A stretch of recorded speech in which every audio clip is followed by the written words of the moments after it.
બાળમિત્રો ધોરણ 6 પ્રકરણ 12 ગુણોત્તર અને પ્રમાણ. હવે બાળમિત્રો આપણે ગુણોત્તર એટલે શું એના વિશે આપણે પહેલા શીખવાનું છે. હવે આપણે ઘણી વાર એવું શીખીએ, વાતો કરતા હોઈએ, ચર્ચા સાંભળતા હોઈએ કે આની પાસે આના કરતા આટલું વધારે છે, મારી પાસે જે લખોટી છે એના કરતા મીતા પાસે બમણી છે, અથવા તો જેટલી સરિતા પાસે છે એના કરતા અમીના પાસે અડધી છે. તો આવી જે બાબતો છે એ બાબતોને આપણે ગાણિતિક સ્વરૂપે દર્શાવીએ તો એને આપણે ગુણોત્તર કહીએ. એને પ્રમાણમાં છેદ અંશના સ્વરૂપે દર્શાવીએ તો એને ગુણોત્તર કહેવાય. હવે જો ગુણોત્તરને ભાગાકાર દ્વારા દર્શાવવાથી બે બાબતોની સરખામણી છે. આ આપણે યાદ રાખવાનું છે. યાદ રાખો. શું યાદ રાખવાનું છે? ગુણોત્તર એ ભાગાકાર દ્વારા દર્શાવતી બે બાબતોની સરખામણી છે. બીજી વાત, ગુણોત્તર છે એ ગુણોત્તરની વ્યાખ્યા શું આપણે આપી શકીએ? ગુણોત્તર એટલે શું? તો જુઓ, એક સંખ્યા બીજી સંખ્યા કરતા કેટલા ગણી કે કેટલામાં ભાગની છે તે દર્શાવતી સરખામણીને ગુણોત્તર કહે છે. ફરી એકવાર ધ્યાનથી સાંભળો વિદ્યાર્થી મિત્રો. ગુણોત્તરની વ્યાખ્યા. ગુણોત્તર એટલે શું? એક સંખ્યા કરતા બીજી સંખ્યા કેટલા ગણી કે કેટલામાં ભાગની છે તે દર્શાવતી સરખામણીને ગુણોત્તર કહે છે. હવે ગુણોત્તર માટે આપણે બીજું યાદ શું રાખવાનું છે? તો યાદ રાખવા માટે ગુણોત્તર માટે બંને માપમાંથી એક પણ માપ શૂન્ય ન હોવું જોઈએ. કોઈનું માપ શૂન્ય ન હોવું જોઈએ, નહીંતર ગુણોત્તર બને નહીં. આપણને ખબર છે કે કોઈના છેદમાં શૂન્ય હોય તો એને આપણે વ્યાખ્યાયિત પદ ગણતા નથી, અવ્યાખ્યાયિત પદ થઈ જાય છે. 12 ના છેદમાં 3 હોય તો ચાલે, પણ 12 ના છેદમાં શૂન્ય હોય તો ના ચાલે. એકની શૂન્ય સંખ્યા છે તો એની સરખામણી આપણે કરી શકતા નથી. અહીંયા જુઓ, સરખામણી કીધી છે તો એની આપણે સરખામણી કરી શકીએ નહીં. તો બંને માપમાંથી કોઈ પણ માપ શૂન્ય હોવું જોઈએ નહીં. બીજું, ગુણોત્તર માટે બંને માપના એકમો સરખા હોવા જોઈએ. એકમો સરખા હોય તો જ આપણે એનો ગુણોત્તર લઈ શકીએ. જેમ કે કોઈનો મીટર છે અને કોઈનું લીટર છે તો લીટર અને મીટરનો મેળ બેસે નહીં. બંનેના માપ લીટર હોવા જોઈએ અથવા મીટર હોવા જોઈએ. એકમ સરખો હોવો જોઈએ. એક આપણે અંતરનો એકમ લઈએ અને એક વજનનો એકમ લઈએ તો એવું બને નહીં. એકને કિલોગ્રામ અને એકમાં મીટર હોય તો એવું આપણે ચલાવી શકીએ નહીં. જેમ કે અહીંયા આપણે જોઈએ 3 મીટર અને 6 કિલોગ્રામ, તો આ બંનેનો ગુણોત્તર આપણે લઈ શકીએ નહીં, કારણ કે બંનેના એકમ જુદા છે, મીટર અને કિલોગ્રામ. હા, એકમ અલગ છે, એના અંદરના નાના માપને મીટર અને સેમી લઈ શકીએ, કારણ કે મીટર અને સેમી બંને માપના જ છે, વજનના નથી. તો અહીંયા એકમ અલગ હોવા જોઈએ નહીં. બીજી બાબત કે ગુણોત્તરને અંશ અને છેદ સ્વરૂપે કે અંશ જેમ છેદ સ્વરૂપે, જુઓ જે બે ટપકા આપેલા છે એ બે ટપકાને જેમ શબ્દ વંચાય છે. આ જે બે ટપકા છે એ ટપકાને શું વંચાય છે? જેમ. અંશ જેમ છેદ. તો આ બે ટપકા છે, આવા બે ટપકા એને શું વંચાય છે? જેમ. અંશ જેમ છેદ આપણે આ રીતે લખી શકીએ અથવા અંશ છેદમાં આ રીતે લખી શકીએ. ઉદાહરણ તરીકે જેમ કે આપણે લખીએ 3:2. 3:2 તો એને આપણે 3/2 આ રીતે પણ લખી શકીએ અને આ રીતે પણ આપણે લખી શકીએ. તો આપણે ગુણોત્તરને બે રીતે દર્શાવી શકીએ. અંશ અને છેદના સ્વરૂપે પણ દર્શાવી શકીએ અને અંશ જેમ છેદના સ્વરૂપે પણ આપણે દર્શાવી શકીએ. ગુણોત્તરનું પદ હંમેશા અતિ સંક્ષિપ્ત રૂપમાં જ હોવું જોઈએ. જેમ કે આપણે લઈએ 30:40. આ આપણે લખી જવાબ છેલ્લો નથી. આ જવાબ છેલ્લો નથી. આપણે એને અતિ સંક્ષિપ્ત રૂપમાં દર્શાવવું જોઈએ. જેમ કે ચોરસની લંબાઈ 40 સેમી અને પહોળાઈ 30 સેમી સેમી છે. એક લંબચોરસની લંબાઈ 40 સેમી અને પહોળાઈ 30 સેમી છે. તો તેનો ગુણોત્તર શોધો. તો ગુણોત્તર શોધવા માટે જુઓ, આ લંબાઈ છે, આ પહોળાઈ છે. તો લંબાઈ અને પહોળાઈનો ગુણોત્તર આપણે શોધવો છે. તો લંબાઈ જેમ પહોળાઈ.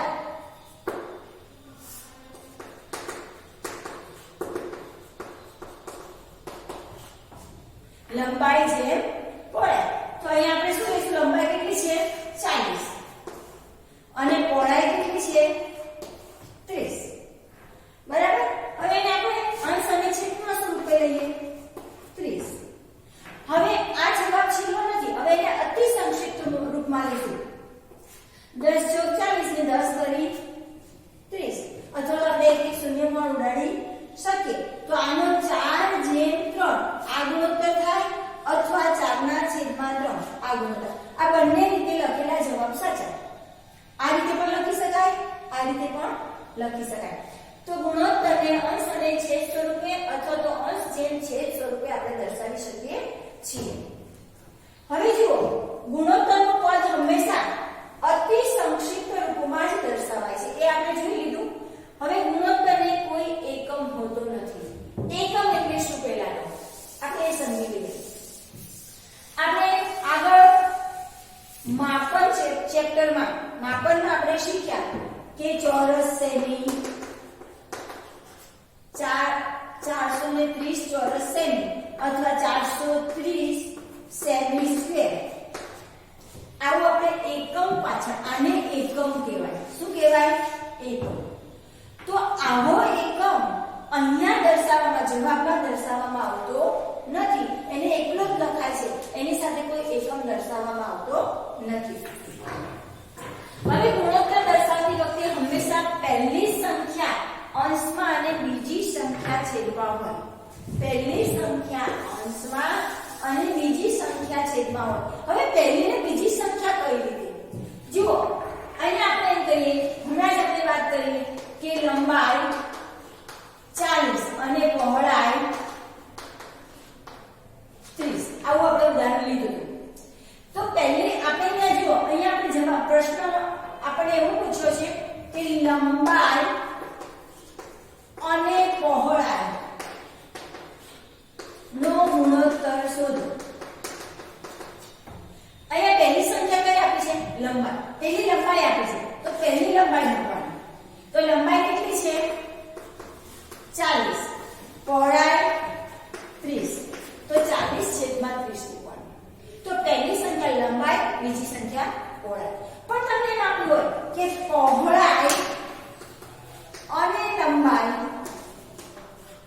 નો ગુણોત્તર શોધો. તો પહેલી સંખ્યા કઈ થઈ? પહોળાઈ. અને બીજી સંખ્યા કઈ થઈ? લંબાઈ. તો પહોળાઈ છેદમાં લંબાઈ. ટૂંકમાં આપણને જે પ્રશ્ન પૂછ્યો છે એ પ્રશ્નમાં જે પહેલું આપ્યું હોય એ પહેલું લખવાનું, એટલે કે અંશમાં લખવાનું, અને જે બીજું આપ્યું છે એ છેદમાં લખવાનું. આમ ગુણોત્તર દર્શાવતી વખતે હંમેશા પહેલી સંખ્યા અંશમાં અને બીજી સંખ્યા છેદમાં લખાય છે. હવે ધ્યાન રાખો, આપણે અહીંયા 2/3 અને 3/2 એવા ગુણોત્તર લીધા છે, પણ એ બંને સરખા નથી. કેમ સરખા નથી? આ જુઓ, 2/3 થાય અને આ જુઓ એ 3/2 થાય. આ બંને સરખા હોય ના હોય તો આપણને સરખા દેખાય છે, પણ ખરેખર સરખા નથી. તો આ બાબત આપણે ખાસ ધ્યાનમાં રાખવાની છે. આપણે એક એક્ઝામ્પલ લઈએ કે એક વર્ગમાં 30 છોકરાઓ અને 20 છોકરીઓ છે. કેટલા છોકરાઓ? 30 છોકરાઓ અને 20 છોકરીઓ છે. આપણે અહીંયા લખી દઈએ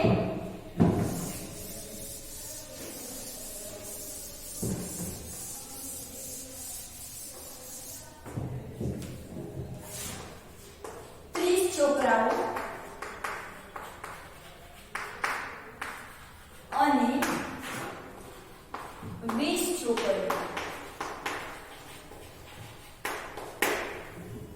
હવે પહેલો પ્રશ્ન શું છે આપણી પાસે? છોકરાઓની સંખ્યા અને છોકરીઓની સંખ્યાનો ગુણોત્તર શોધો. પહેલો આપણને શું આપ્યું છે? છોકરાઓ. તો પહેલા છોકરાઓ લખવાનું. તો છોકરાઓ અને છોકરીઓનો ગુણોત્તર બરાબર, પહેલા છોકરાઓ છે તો પહેલા છોકરાઓની સંખ્યા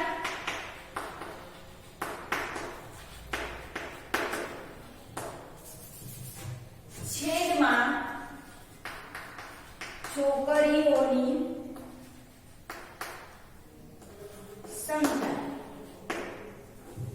જો જે આપણે પહેલું આપ્યું છે પહેલું લખવાનું, બીજું આપ્યું છે બીજું લખવાનું. છોકરાઓની સંખ્યા કેટલી છે? 30 અને છોકરીઓની સંખ્યા છે 20. તો ગુણોત્તર કેવો આવશે? 3:2. અહીંયા આપણે છોકરા છોકરીઓ એવું કશું લખવાનું નથી, એકમ આપણે કશું લખવાનું નથી. હવે બીજું આપ્યું છે આપણને. બીજું શું આપ્યું છે? છોકરીઓની સંખ્યા અને છોકરાઓની સંખ્યાનો ગુણોત્તર શોધો. જો છોકરીઓની સંખ્યા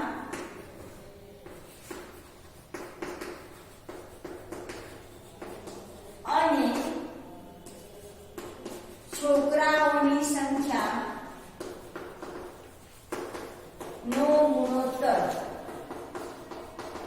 બરાબર, પહેલી છોકરીઓ છે તો છોકરીઓ કેટલી છે? 20. બીજા છોકરાઓ છે તો છોકરાઓ કેટલા છે? 30. તો કેટલું આવ્યું? 2:3. હવે આપણે ત્રીજું ઉદાહરણમાં શું કીધું છે? છોકરાઓની સંખ્યા અને કુલ સંખ્યાનો ગુણોત્તર. હવે કુલ સંખ્યા પહેલા આપણે શોધવી પડશે. કુલ સંખ્યા બરાબર છોકરાઓની સંખ્યા વત્તા છોકરીઓની સંખ્યા.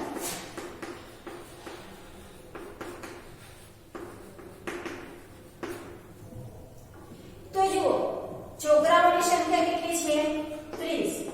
છોકરીઓની કેટલી છે? 20. કુલ સંખ્યા કેટલી થઈ? 50. કુલ સંખ્યા. હવે આપણે ત્રીજું શોધીએ. કુલ સંખ્યા આપણને મળી ગઈ એટલે હવે આપણે ત્રીજું શોધીએ કે છોકરીઓની સંખ્યા અને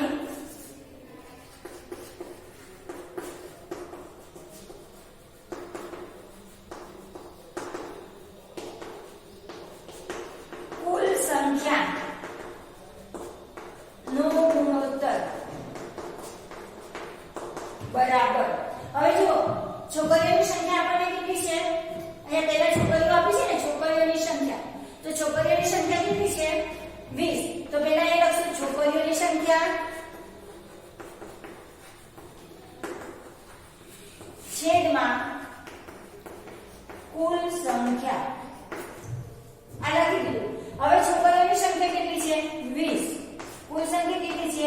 50 બરાબર 2:5. હવે છેલ્લું, ચોથું. આપણે છેલ્લું શું આપ્યું છે આપણને? કે છોકરીઓની સંખ્યા અને કુલ સંખ્યાનો ગુણોત્તર. છોકરીઓની સંખ્યા આપણે ચોથું લઈ લીધું હતું, હવે છોકરાઓનું લઈએ ત્રીજું. છોકરાઓની સંખ્યા અને કુલ સંખ્યાનો ગુણોત્તર બરાબર છોકરાઓની સંખ્યા છેદમાં કુલ સંખ્યા. તો છોકરાઓની સંખ્યા કઈ છે? છોકરાઓની સંખ્યા છે 30 અને કુલ સંખ્યા છે 50. તો શું ગુણોત્તર આવ્યો? 3:5.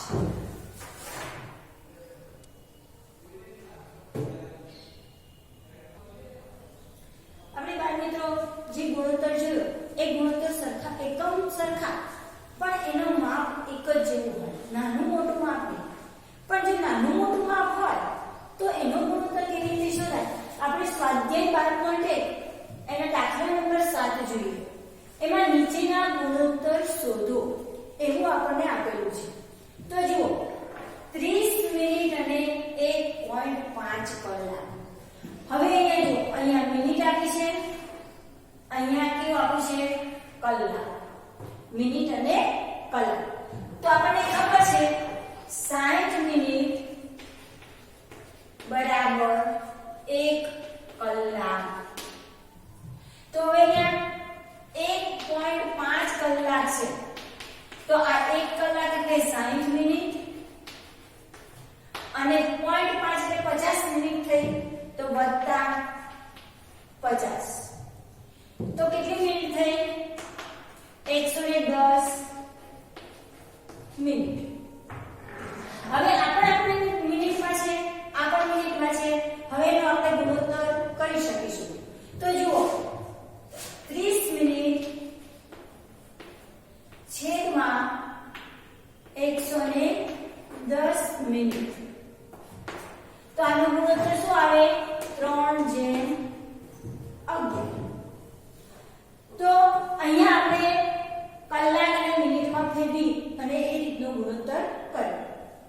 હવે આપણે 50 પૈસા અને 1 રૂપિયો એનો ગુણોત્તર લેવાનો છે. 50 પૈસા અને 1 રૂપિયો આવો ગુણોત્તર લેવાનો છે. તો 1 રૂપિયો બરાબર 100 પૈસા. 1 રૂપિયો બરાબર કેટલા પૈસા થાય? 100 પૈસા થાય.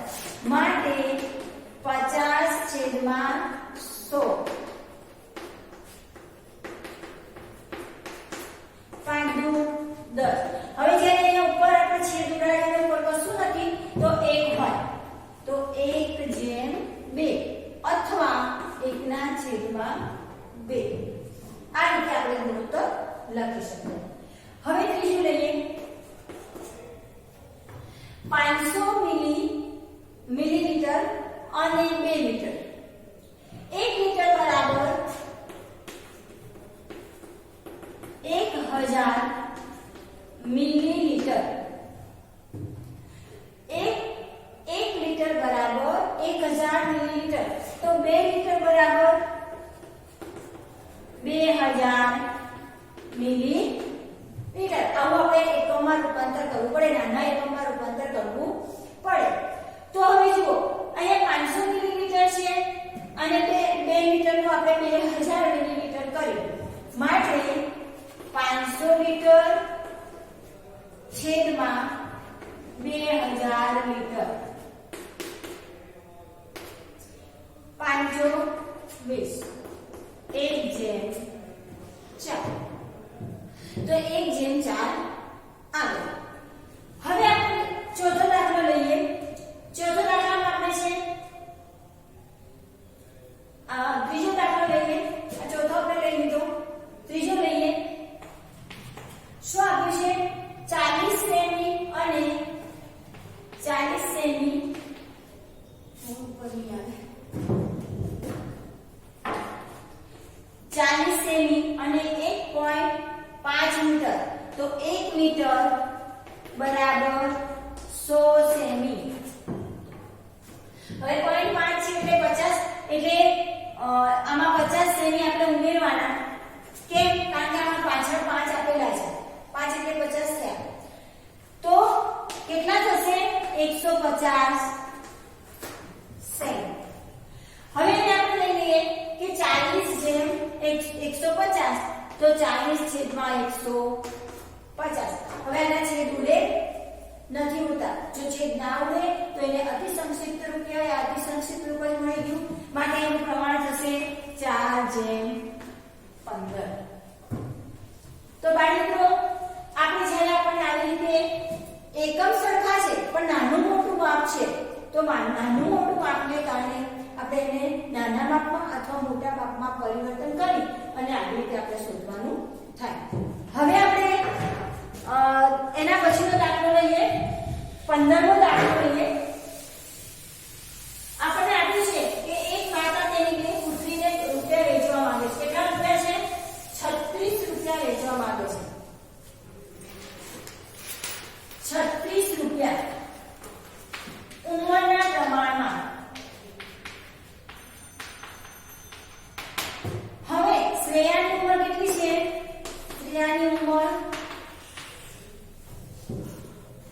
શ્રેયાની ઉંમર 15 વર્ષ છે અને ભૂમિકાની ઉંમર 12 વર્ષ છે.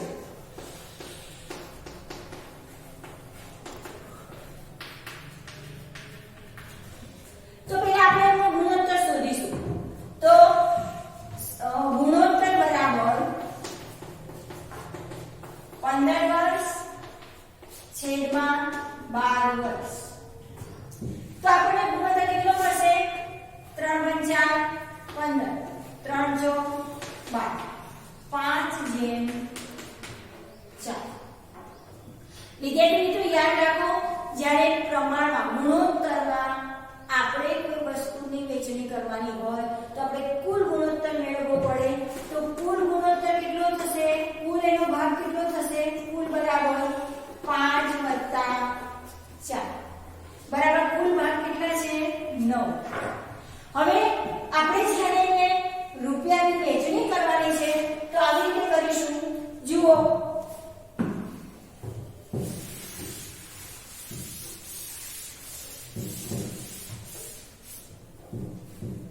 શ્રેયાને મળતા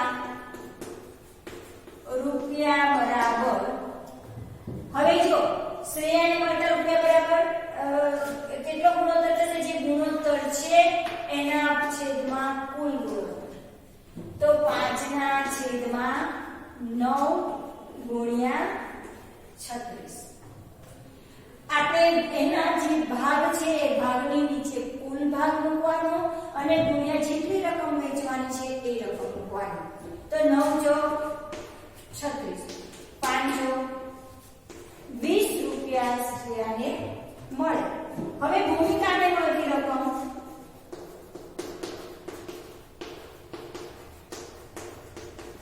બરાબર એનો કેટલો ભાગ છે? 4 4/9 × 36 9 × 36 16 રૂપિયા મળે.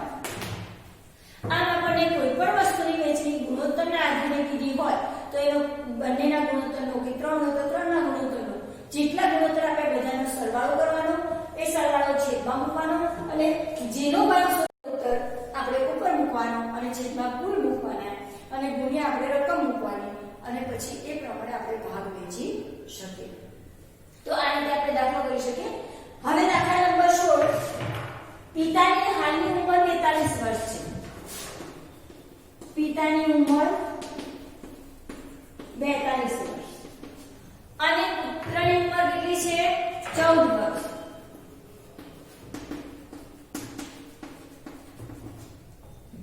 હવે પહેલો આપણને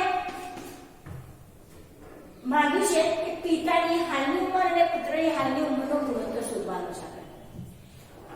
તો હાલની ઉંમરનો ગુણોત્તર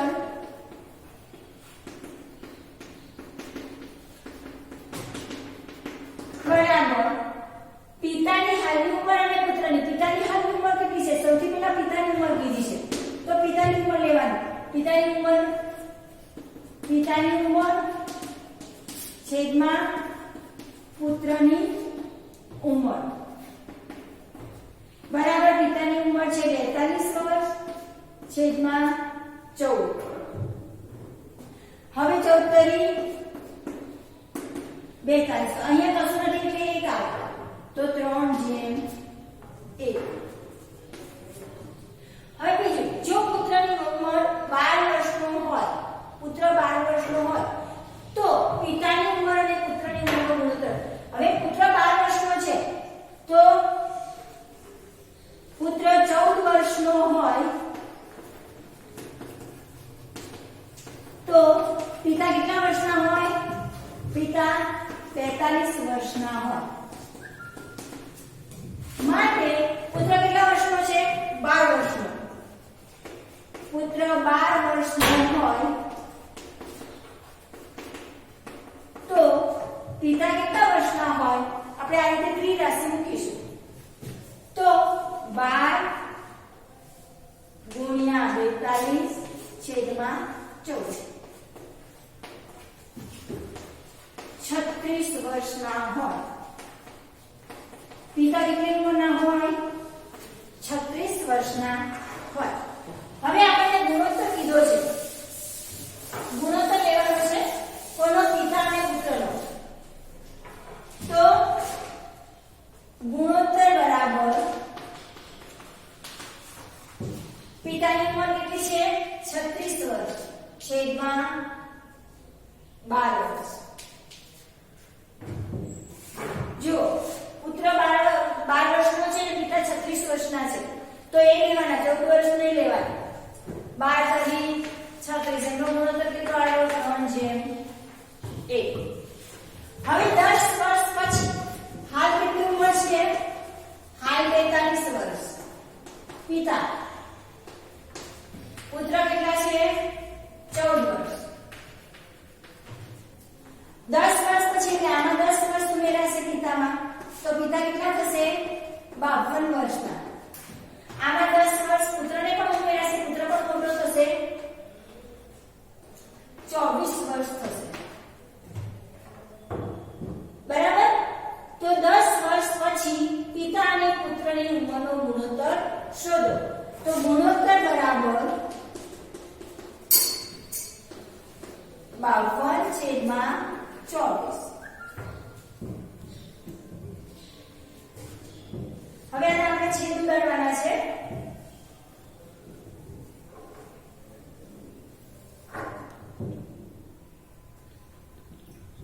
કેટલા ગુણોત્તર આવશે? આપણે છેદ ઉડાડીએ. હવે જો તમારે જેની મોટી સંખ્યા આવે અને તમને કદાચ ઘડિયા ના આવડતા હોય તો 2 ભાગીને કરવાના. બરાબર? 42 વર્ષ છે. ચલો આપણે ભાગાકારની રીત તમને શીખવાડીએ અથવા તો તમને પેલી ભૂસાની રીત પણ શીખવાડી દઈએ. આવી રીતે અવયવ પાડવાની. 52 2 2 4 2 6 12 26 52 13 26 અને 13 13. તો શું આવે? 13 × 2 × 2. હવે 24 નો લેશું. 12 × 24 6 × 2 12 3 × 6 3 × 3. તો છેદમાં શું આવશે? 2 × 2 × 2 × 3. હવે જો 2 2 2 2 3 × 6 તો 13 ના છેદમાં 6 બરાબર ગુણોત્તર કેટલો આવ્યો? 13/6.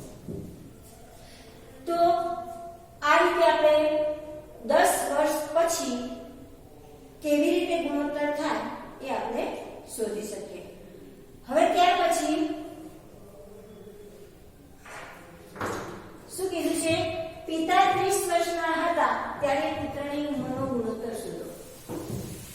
પિતા કેટલી ઉંમરના છે? 30 વર્ષના. તો પુત્રની ઉંમર પહેલા 83 મૂકીને શોધવી પડશે. પિતા 30 વર્ષના હતા ત્યારે આપણે ગુણોત્તર શોધવાનો છે. તો પિતાની ઉંમર 42 વર્ષ હોય, પિતાની હોય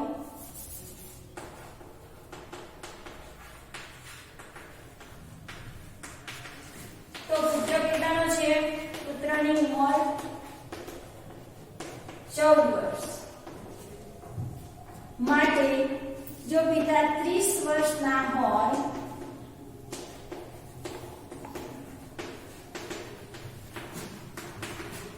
તો પુત્રની ઉંમર કેટલી?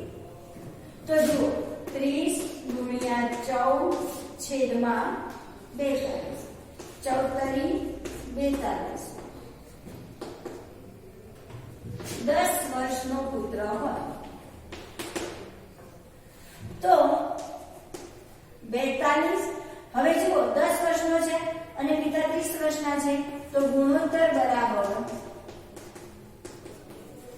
30/10 એટલે કે 30 ના છેદમાં 10 બરાબર 3/10.